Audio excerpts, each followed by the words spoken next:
ओम शांति। संतोष बहन का अनुभव। संतोष बहन सेंट पीटर्सबर्ग सेवा केंद्र की निर्देशिका हैं। आपका जन्म भारत की राजधानी दिल्ली में हुआ। आपने दिल्ली विश्वविद्यालय से प्राणी शास्त्र विषय में बीएससी की डिग्री प्राप्त की है। बचपन से ही आप ईश्वरीय विश्वविद्यालय के संपर्क में थी, क्योंकि आपके माता पिता तथा अन्य रिश्तेदार ज्ञान में चलते थे। पढ़ाई पूरी होने के बाद सन 1983 में आप ईश्वरीय सेवार्थ समर्पित हुई। सन 1983 से 1989 तक दिल्ली में और सन 1989 से लेकर वर्तमान समय तक रूस में सेवार्थ हैं। यह मेरा भाग्य कहिए या विधि का विधान कि बचपन से ही मेरा संबंध किसी न किसी रूप से ब्रह्मा कुमारी संस्था से जुड़ा हुआ था। हमारे परिवार में मेरे लौकिक पिताजी की मौसी और उनकी पुत्री रजनी बहन, जो अभी जापान में रहती हैं, पहले से ही ज्ञान में चलते थे। यह सन 1962 की बात है। रजनी बहन की मम्मी को इतना नशा था कि यह बात सारे परिवार के अंदर फैल गई। लौकिक माता पिता को उनसे ज्ञान का परिचय मिला, लेकिन उन्होंने उस समय उतनी रुचि नहीं दिखाई। लेकिन सन 1970 से उन्होंने ज्ञान को अच्छी तरह से अपनाया। जब मेरे माता पिता ज्ञान में आए, तब से मुझे घर तथा सेंटर पर अलौकिक पालना मिली। लेकिन लौकिक पढ़ाई में बहुत रुचि होने के कारण मैं सेंटर पर नियमित रूप से नहीं जाती थी। जब कोई बड़े प्रोग्राम होते थे सेंटरों पर या और कहीं, तब हम बच्चों को सजाकर दादियों का स्वागत करने ले जाते थे। इस तरह बचपन से ही बाबा के घर से मेरा नाता रहा। लौकिक पढ़ाई के साथ मैं सिलाई, कढ़ाई तथा बर्तन बनाने की कला सीखती रही। हर 2-3 मास के बाद मैं कुछ न कुछ नया सीखती थी। मैंने तरह तरह के खाने बनाने सीखे, स्कूटर चलाना सीखा, उसके बाद मोटरसाइकिल चलाना सीखा, उसके बाद कोई ना कोई दूसरी भाषा भी सीखी। बचपन में जब भी मैं रानी झांसी को देखती थी तो लगता था कि नारी हो तो ऐसी होनी चाहिए। विद्यार्थी जीवन में मुझे मन में आता था कि देश के लिए कुछ करके दिखाना है। विधि तो पता थी नहीं कि कैसे देश की सेवा करें। ईश्वरीय ज्ञान की पढ़ाई रेगुलर ना होने के कारण यह भी पता नहीं था कि भगवान आकर यह कार्य कर रहा है। घर में ब्रह्मा कुमारी मिशन का ज्ञान था, लेकिन मैं बाहर कोई ना कोई समाज सेवी संस्था से जुड़ी रहती थी। मैं राष्ट्रीय स्वयं सेवी संघ की सदस्य थी। उनकी जो महिलाओं की शाखा थी, उसके मैंने 3 कैंप किए थे। उनमें सुबह सुबह उठना, नेष्ठा में बैठना, जंप लगाना, तलवार तथा लाठी चलाना होता था। इन सब को मैं करती थी। उसके बाद जैसे जैसे पढ़ाई ज्यादा हो गई तो मैं पढ़ाई में लग गई और उसको छोड़ दिया। लौकिक में मैंने प्राणी शास्त्र में बीएससी की। हर साल घर से माँ बाप मधुबन जाते थे, उनके साथ मैं भी जाती थी। 2 बार बच्चों के प्रोग्राम में भी गई थी। कॉलेज पूरा होने के बाद एमएससी के फॉर्म भरने के लिए महीने 1.5 महीने का समय था। सन 1983 की बात है। उन दिनों दिल्ली से पार्टी मधुबन जा रही थी। उसमें किसी एक का जाना कैंसिल हो गया तो घर में पिताजी ने मेरे से पूछा कि तुम माउंट आबू जाओगी। मैंने सोचा अभी कम से कम 1 महीना समय है, इन छुट्टियों को क्यों नहीं आबू की पहाड़ियों में बिताऊं। उस समय मैं 18 साल की थी। मैं पहली बार माता पिता के बगैर दूसरों के साथ मधुबन आई। बचपन से ही मैं बाबा बाबा शब्द सुनती आई थी। जब मधुबन आई, बाबा आने वाले थे। सब कहने लगे भगवान आने वाला है। तब मुझे अनुभव हुआ कि अरे भगवान आ रहा है। जब बाबा आए, सबके साथ मैं भी मुरली सुन रही थी। तब मुझे मन में आने लगा कि भगवान के सामने ऐसे ही हमेशा बैठे रहें। बाबा ओम शांति भवन में आए थे, उसका उद्घाटन भी बाबा ने ही किया था। मैं पहली बार अकेली बाप दादा से मिली। उससे पहले परिवार वालों के साथ हिस्ट्री हॉल में तथा मेडिटेशन हॉल में बाबा से मिली थी। ओम शांति भवन में जब बाबा आए थे उस समय मैं नीचे बाबा के सामने ही बैठी थी। बाबा से उस समय ग्रुप ग्रुप में मिलते थे। हमारी बारी आई, हम 6-7 लोग थे। मुझे एहसास हो रहा था कि जब मैं बाबा के सामने जाऊंगी बाबा मुझे बहुत प्यार करेंगे। लेकिन बाबा ने मेरे से पूछा कि क्या करती हो। मैंने कहा पढ़ रही हूँ। बाबा ने कहा डबल पढ़ाई करो। फिर भी मैं बाबा के सामने खड़ी रही। फिर बाबा ने कहा साथ साथ सेवा भी करो। फिर मुझे वहां से भेजा गया।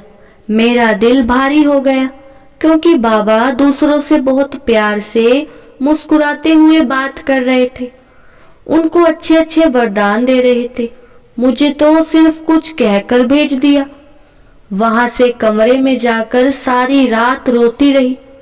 इतने सालों से मैंने बाबा को जाना है, सारा परिवार बाबा का है, फिर भी मैं बाबा को राजी नहीं कर सकी। भगवान का प्यार नहीं मिला तो इतने साल जीकर मैंने क्या किया। मन को यह बात खा रही थी। मैं अपने को समझती थी कि मैंने कितनी पढ़ाई पढ़ी है, कितनी कलाएं सीखी हैं, लोग मेरी कितनी तारीफ करते हैं, लेकिन मुझे भगवान से प्यार नहीं मिल सका तो सब कुछ व्यर्थ है। मैंने 2 दिन खाया पिया नहीं। दिल्ली गई तो मेरी शक्ल ही बदल गई थी। चेहरे पर बहुत गंभीरता थी। घर में मेरे से बात करने के लिए सब लोग डरे कि इसको क्या हो गया। मेरे दिल में तो यही था कि मुझे भगवान का दिल जीतना है। घर में हर घंटे आधे घंटे के बाद कानों में बाबा के ये शब्द गूंजते थे कि डबल पढ़ाई करो, सेवा करो। मैंने सोचा पहले डबल पढ़ाई करूं। हमारे घर के ऊपर पहली मंजिल में गीता पाठशाला चलती थी। वहां 20-25 लोग आते थे और रजनी बहन की माताजी वहां क्लास कराती थी। राजौरी गार्डन सेंटर से सुदेश बहन तथा अन्य बहनें भी आया करती थी। फिर मैं ऊपर क्लास हॉल की अलमारी में से सन 1969 से जो भी मुरलियां रखी थी उन सबको अपने कमरे में ले आई और दरवाजा बंद करके उन एक एक को पढ़ने लगी। मैंने लगातार 6 महीनों तक अपने कमरे में मुरलियों का अध्ययन किया। रेडियो सुनना, दोस्तों से मिलना सब बंद कर दिया। एमएससी के लिए जो फॉर्म भरना था वो भी नहीं भरा।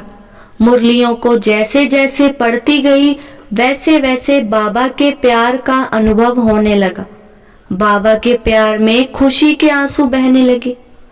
प्राणी शास्त्र बायोलॉजी की छात्रा होने के कारण मेरे कमरे में ही प्रयोगशाला थी जिसमें माइक्रोस्कोप, मेंढक काटने के सामान इत्यादि थे। उन सबको कमरे से बाहर निकाल दिया। सब किताबों को दिल्ली के चावड़ी बाजार में देकर आ गई चुपके से।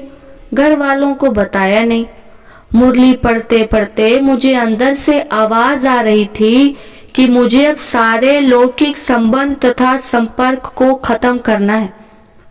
6 मास तक मुरलियों का अध्ययन करने के बाद मुझे ज्ञान काफी कुछ समझ में आ गया। बाबा की एक बात मैंने पूरी कर दी, दूसरी रह गई सेवा। घर में रहकर तो सेवा कर नहीं सकती थी क्योंकि वहां कोई जिज्ञासु आता नहीं था। मैंने सोचा अभी घर में नहीं रहना है। फिर बाबा की सीजन आ गई। बाबा से मिलने राजौरी गार्डन के ग्रुप के साथ मधुबन गई। इस बार भी मैं बाबा के सामने ही बैठी थी नीचे, लेकिन इस बार बाबा ने मुझे इतनी देर तक देखा कि आसपास वाले आश्चर्य से देखने लगे कि बाबा इसको इतना समय तक क्यों दृष्टि दे रहा है। उस दृष्टि में बाबा ने मुझे खूब प्यार दिया। मन एकदम शांत हो गया था। मुझे समझ में आ गया था कि भगवान का प्यार पाने के लिए और उसका दिल जीतने के लिए क्या करना है। मुझे यह भी अनुभव हो रहा था कि भगवान मेरा नहीं हो सकता है तो और किसका हो सकता है। बहुत नशा चढ़ गया था। जब बाबा से मिलने ऊपर गई तो बाबा ने मुस्कुराते हुए कहा, बहुत समझदार हो, बाबा का इशारा समझ लिया। गीता पाठशाला अभी छोटी हुई, अभी बेहद की सेवा में आ जाओ। मधुबन जाते समय मैंने बाबा से कहा था कि बाबा, मैं तो आपके पास आ रही हूँ, मुझे वापस नहीं जाना है। मैं आपको पसंद हूँ तो अपने पास रखो। मुरली में तो आता है ना कि सब ब्राइड्स हैं और भगवान ब्राइड ग्रूम है। भारतीय संप्रदाय के अनुसार वधू अपने आप घर छोड़कर वर के साथ नहीं जा सकती है ना, वर ही उसको पिता के घर से साथ में ले जाता है। इसलिए मैंने बाबा से कहा था कि आपको मेरी आवश्यकता है तो आप ही मुझे घर से ले जाओ। जब बाबा ने कहा कि बच्ची ने बाप का इशारा समझा तो खुशी से मेरी आंखों से आंसू निकले कि मेरे मन की बातें बाबा ने भी समझी और बाबा की बातें मैंने भी समझी। जब बाबा के सामने खड़ी थी तो मैंने देखा कि बाबा का ज्ञान के सागर तथा प्यार के सागर का स्वरूप था। अगले दिन मैं रत्न मोहिनी दादी के पास गई और कहा कि दादी, मुझे यही रहना है, वापस घर नहीं जाना है। वह मुस्कुराई और बहुत मीठी दृष्टि देते हुए कहा कि ठीक है, दिल्ली की निमित्त दादी गुलजार जी हैं, उनसे बात करो। जो बहन हमारी पार्टी लेकर आई थी उससे दादी रत्न मोहिनी जी ने कहा कि इसको गुलजार दादी से मिला देना। दादी गुलजार जी तो मुझे अच्छी तरह जानती थी। दादी गुलजार जी ने कहा कि अच्छी बात है, अभी आप राजौरी गार्डन में 1 हफ्ता रहकर देखो, अगर आपको सेंटर का जीवन अच्छा लगे तो आगे देखेंगे। दादी रुक्मणी जी के साथ मैं मधुबन से दिल्ली गई। स्टेशन पर लेने के लिए लौकिक पिताजी आए थे। दादी को भी सेंटर तक छोड़ने के लिए आए। उनका सामान गाड़ी से उतारा पर मेरा नहीं। मैंने कहा कि मेरा सामान भी उतारो, तो पिताजी ने समझा कि 1-2 दिन सेंटर पर रहना चाहती होगी। अच्छी बात है। जिस दिन से मेरा सामान सेंटर पर उतरा उसके बाद वो सामान कभी लौकिक घर पर गया ही नहीं। मैं और मेरा सामान सेंटर पर रह गए। सेंटर पर रहते मुझे अभी 24 साल हो गए हैं। सन 1983 दिसंबर में मैंने सेंटर पर रहना शुरू किया। उसके बाद घर पर रात को कभी नहीं रही। दिन में जाती थी, माँ बाप से मिलकर थोड़ा बहुत खा पी कर रात को सेंटर पर लौट कर आती थी। राजौरी गार्डन सेंटर पर रहते रहते 6 मास बीत गए। उन दिनों दिल्ली में एक बड़ा कार्यक्रम होने वाला था यूथ का, जिसकी जिम्मेवारी जगदीश भाई साहब जी ने ली थी। किसी कार्यवश वे राजौरी गार्डन सेंटर पर आए हुए थे। उस समय उन्होंने मुझे देखा। उन्होंने दादी रुक्मणी जी से कहा कि दादी, हमें एक इंग्लिश हैंड चाहिए, आप इनको कुछ दिनों के लिए हमें दे दो। दादी ने कहा भले ले जाओ। तब मेरा शक्तिनगर सेंटर आना हुआ। यह थी सन 1984 की बात। रूस में सेवा शुरू हुई तो मुझे सन 1990 में वहां भेजा गया। मुझे सेंटर पर सफाई करना बहुत अच्छा लगता था, इसलिए राजौरी गार्डन में हूँ या शक्तिनगर में, मैं अच्छी तरह सफाई करती थी और सामान को बहुत साफ सुथरा रखती थी। कमरों को, सामान को साफ सुथरा रखते हुए देख जगदीश भाई जी बहुत खुश होते थे। एक बार वैसे ही मैं सफाई करके कोई किताब पढ़ रही थी। उस समय जगदीश भाई जी आए। उस समय मेरे पास एक रशियन भाषा की भी पुस्तक पड़ी थी। भाई साहब ने पूछा ये क्या है? मैंने कहा रशियन किताब है। उन्होंने पूछा कि क्या आप रशियन भाषा जानती हो? मैंने कहा हाँ, मैंने तो रशियन भाषा का डिप्लोमा किया हुआ है। उन्होंने कहा कि आपने मुझे बताया नहीं। मैंने कहा कि कभी सोचा ही नहीं कि ये रशियन भाषा की भी जरूरत है। वहां से जाते जाते वह मुझे कहकर गए कि रशियन बुक पढ़ती रहो। इसकी कहानी भी बड़ी विचित्र है। जब मैं 8 साल की थी उस समय हमारे घर में सोवियत नारी पत्रिका आती थी। उस पत्रिका में एक चैप्टर होता था, आओ हम रूसी सीखें। उन पन्नों को फाड़कर इकट्ठा करती थी और उन द्वारा अपने आप सीखती थी। उन पन्नों में रशियंस के भी चित्र होते थे। उनकी शक्ल देखकर मुझे लगता था कि मैं उनको जानती हूँ। उनमें जो डिजाइन होती थी उनको मैं कॉपी करती थी। इस प्रकार कॉलेज में आने तक मैं रूसी भाषा को बहुत हद तक सीख चुकी थी। घर में भी किसी को मालूम नहीं था। बचपन से ही मैं अपने संसार को अंदर ही रखती थी, माँ बाप को कभी नहीं बताती थी।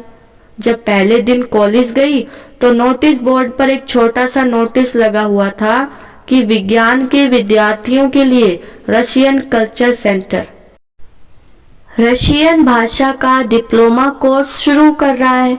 वहाँ बहुत नोटिस थे, उनमें से एक छोटा सा नोटिस था। शायद ही और किसी ने उसको देखा होगा। मेरी नजर तो सीधी उस पर ही गई। उसको पढ़ते ही मैं बस पकड़कर रशियन कल्चर सेंटर पर पहुंच गई और नाम लिखवा कर आ गई। 3 साल तक मैं घर से सुबह 6 बजे निकलती थी, दिन में कॉलेज में पढ़ती थी और शाम को रशियन सीखती थी और रात को घर लौटती थी। इधर बीएससी पूरी हुई, उधर रशियन भाषा का डिप्लोमा भी पूरा हो गया। दिन में मुझे 1 घंटे का समय खाली मिलता था। जब मुझे लगा कि ये 1 घंटा भी व्यर्थ जा रहा है तो उस घंटे में मैं दूसरे कॉलेज जाकर कथक नृत्य सीखने लगी। शनिवार तथा रविवार समय रहता था तो जहाँ मैं रशियन भाषा सीखती थी वहाँ भारतीय कला केंद्र था। वहां जाकर मिट्टी के बर्तन बनाने की कला सीखती थी। रशियन भाषा का डिप्लोमा कोर्स पूरा होने के बाद मुझे उनकी तरफ से एक लेटर पोस्ट द्वारा आया था कि आपको हम 8 साल के लिए स्कॉलरशिप देकर पढ़ने के लिए रूस भेजेंगे। यह पत्र गया पिताजी के हाथ में। उसको पढ़कर वे नाराज हो गए कि उसको फाड़ कर फेंक दिया कि तुमको रूस जाने की जरूरत नहीं है, तुम उन मांस मदिरा सेवन करने वाले शूद्रों के पास जाओगी पढ़ने, यह नहीं होगा। इन्हीं दिनों मुझे दादी रुक्मणी जी से मधुबन चलने का आदेश मिला तो उनके साथ मधुबन गई।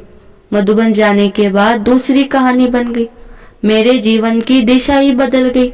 मैं ध्यान में अवलोकन करती हूँ तो ऐसा लगता है कि अगर वह पत्र पिताजी के हाथ में नहीं जाता, मेरे हाथ में आता तो शायद मैं 8 साल के लिए रशिया चली जाती और मेरा जीवन ही बदल जाता।